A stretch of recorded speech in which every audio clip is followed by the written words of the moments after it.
Good morning, you beautiful souls. I have got a spectacular evening lined up for us tonight. I'm extremely excited.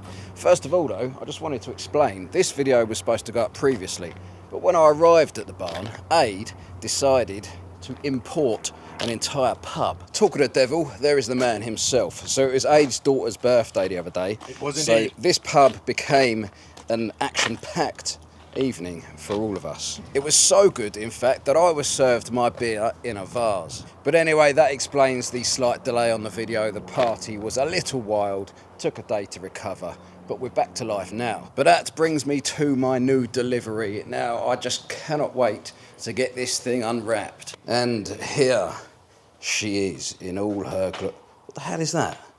Looks like a medical sample. It says water on the bottle. Yeah. Let's take this to the pigeon. So you may remember that a couple of years ago when I started this channel, I had a micro camper named the Jelly Bean. She was an absolute beaut, and pretty much every episode I would make toasties in my Ridge Monkey pan.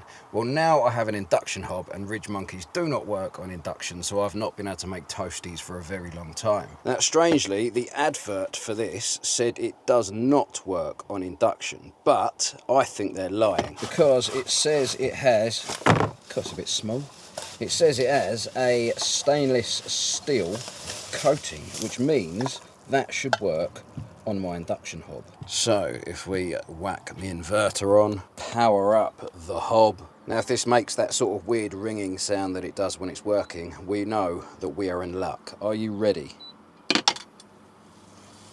There she goes! She's alive! So tonight we are going back to our roots and we are going to make the king of all toasties.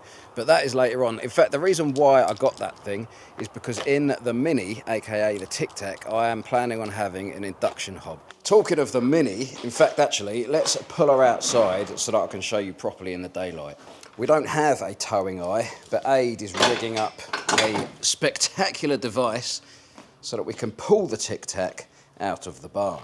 And if you're wondering why she's being towed out instead of driven, do not worry. She is alive and well, the engine works perfectly. But I just want to have a little bit of fun, because you may remember previously on the channel I have shown an e-scooter. Well, another company's got in touch and they've sent me one which they claim to be extremely powerful. And since it has a 1000 watt motor, I thought, let's see if it can tow a Mini. This is the, apologies if I mispronounce this, Kukirin G2 Max. It's got dual suspension. It has a range of about 80 kilometers and it goes at roughly 35 miles an hour. This is first gear, so we'll see if it does that. Oh, it's going even in first. Right, top gear. This is how you tow a Mini on an e-scooter. Is it actually working? Look at it go! Whoa, I can't steer it properly. This is incredible! Brake! We were just going to pull it out a little bit to here, but do you know what? Mel, we're going to go again. Right down to the end. I'm at the end of my tether. Right, are you ready? No, I'm at the end of your tether. You're at the end of my tether. Okay, and we're off. Come on, you beauty. This may not be the fastest mode of transport, but it sure is the best. This is amazing! Whoa, we're picking up speed!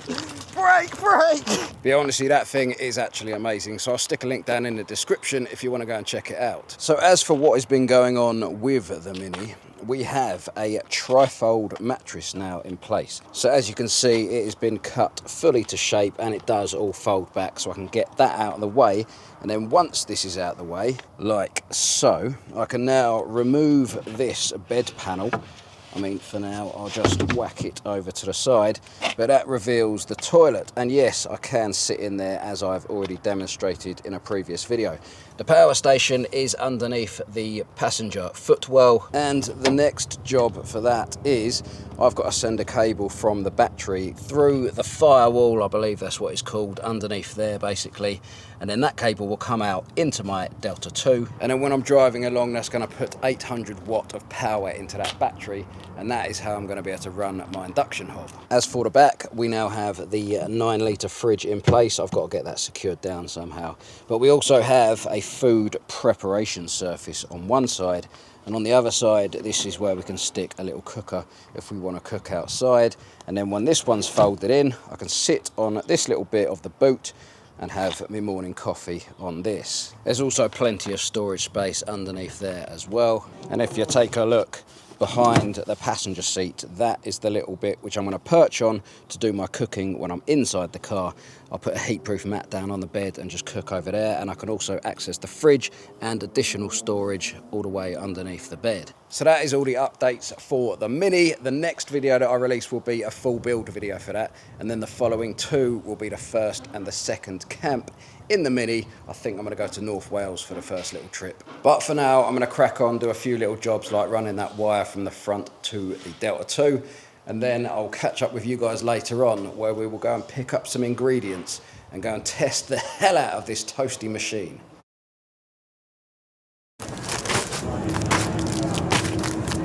You are not going to believe what I have just witnessed. In fact, you are going to believe it because I happened to capture it on video. But before I show you the footage, let me just explain, or try to explain, because I don't really know how to explain. I think I'm just going to say the words out loud and see if it sounds as weird as it does in my head. So, I'm currently on the motorway. I've just stopped at the services. Whilst walking out of the services, something caught my eye up in the sky above me. So I look up, and what do I see? A parachute man. I don't know the correct term. A parachutist, a parachuter, a parachute. A man with a parachute, let's just say that. And he casually drops out of the sky, lands behind the van. From there, he gathers up his parachute, very casually, might I add, walks over to another guy, gives him a little fist bump, and both of them walk off over there into the woods. So that over there is the services which I just came out of. Obviously this is the Pigeon, and as I was walking back this way, I caught the guy in my eye up about there somewhere, swooping down and landing swiftly in the car park over there. And that's where he met this other guy who was dressed fully in black, by the way, and then they walked behind the van and out over into those woods over there. Now, as I've seen him, the first reaction I had was to scramble around, grab my phone and try and record it, which I did. I only just caught him just before he landed, but I've just realised something. My van has CCTV that records 24/7, and I'm pretty sure that motorhome wasn't in the background there whilst it happened, so we've hopefully got a clear view. But for now, this is the footage which I just caught on my phone. Does anybody have any sort of explanation for what I've just witnessed, other than the fact that the guy just went off course and crash landed on the motorway services? In fact, no, he didn't, because there was a guy waiting for him there. They bumped fist and walked into the woods. He's a spy. I'm telling you now, he is a spy. Anyway, as you can see, it's getting dark. I'm absolutely starving, so I've got to go find a park up so we can make these toasties, and then I will check the CCTV to see if we've managed to capture any additional footage of the spy. Okay, the police seem to be circling the car park which I was hoping to go into. I'm going in anyway. Right, what is going on? I seem to now be stalking the police around a car park. They're probably wondering what the hell I'm up to. I mean, I don't know whether that's a good sign or a bad sign, because are they patrolling this car park because it's unsafe? But anyway, we have now lost all daylight, and I have lost the will to continue driving, so we're just going to have to stay here and hope for the best. It's basically just a random car park in a random town, but I like it. It feels about 7% safe. Here's free parking till 8 AM, but I want to stay a little longer than that, so I'll stick a couple of quid on and I can have a lay-in. First things first, we need the CCTV on, just so I can be aware of any happenings that go on outside. Second, obviously we have the pan. We've got a brown sauce, we've got tomato puree, mozzarella cheese, we've got beef, we've got chicken, we've got bread, and we've got butter. In fact, we're going to need the old chopping board for this one. Things are getting serious. And I always forget I put a light under here. There we go. Look at it. The bread has been buttered on the outside, so obviously that is against the pan. A little layer of chicken has been added. Tiny bit of tomato puree in the mix. The main ingredient is obviously the mozzi. In fact, if I remember correctly, I have. I've also got some medium cheddar. Right, the cheddar has already got involved, so now it's time to add a splash of the good stuff. Right, that has now been topped with a slice of cow, and the lid is now in place. I guess we just close her right up, seal the deal with the little clippy bit. If I've learned anything from my Ridge Monkey days, it is that this needs to be on a very low power. If only you guys could smell what I'm smelling right now. The butter is wafting through the van like a poem. Let's have a little look. Oh, would you look at it? I'm pretty sure this is better than the Ridge Monkey could ever do because it's more even. Spread across the palette of dreams. Ah, bit me. Oh, it's almost like it's alive. I can literally see into its soul. What have I created? Now I know what Alexander Graham Bell felt like. I'm telling you guys now, that is the one. That is the one. Unbelievable. I genuinely don't believe that happened. It happened. No, it didn't. Praise be. Praise be. You are not going to believe what I've found on the CCTV. The plot thickens, right? I found 2 different angles of the landing, but it's not just... Right, so the other guy that I said, he went over to him and bumped fists and they walked off. Well, first of all, I found a clip of them walking off. I forgot I filmed this earlier. That was just filmed on my phone, right? But the CCTV from the van, so this is the first angle. This isn't as good as the other one, but I'll show you this first. It turns out the second guy, or it's actually now the first guy, lands a parachute as well. But I couldn't really see because it was like a black parachute and he's all in black. So he's more subtle, right? He comes down and a car literally is right in front of him, nearly crashes into him, probably is wondering what the hell is going on. He's just like driving along and all of a sudden a parachutist comes down and lands in front of him. And that car stays there for a while, just probably wondering what the hell to do. And as he's there, the second guy, which is the one I saw, comes flying in as well. Lands, to be fair, I mean, I class it as a crash landing because he's obviously not really supposed to be landing there, but it was a fairly smooth landing. And then that car's still there looking at him, wondering what the hell is going on. And then if we fast forward the clip a little bit, you can see they both collect their parachutes up, walk over to each other, bump fists, just like I said. And then they spend a while getting the parachutes into their little bags before they walk off. Now, bearing in mind, this isn't one of those services where you have to come off the motorway and go through loads of roundabouts and that. This is literally on the motorway. There's a slip road and then you're here at this point. But this is the second video. So this is right out the back of my van, right? Check out this footage. It's clear as day. So right, here he comes, look. The first one's going to swoop down. Look at him. Just out of nowhere, he comes flying down. He shoots up in the air before landing and then just sort of crashes into a pile on the floor. And then you can see that car coming back in. And then we'll fast forward it to the other guy. Oh, there he is.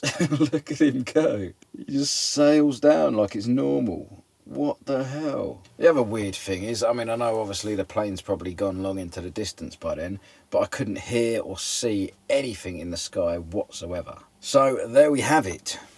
A random event for a random evening, but a delicious, delightful, delinquent, no, not delinquent, that's the wrong word, toastie from the gods. I'm going to get me some sleep because if you can't already tell, I am tired as anything. And then hopefully in the morning we will wake up safe and sound in the car park. Oh, I still got to pay for parking. That reminds me. But hopefully we'll wake up safe and sound, make ourselves a little coffee and get on out of here. What was your experience? Okay, it kind of scared me there. It like decided to take off to the sides. I told you, it does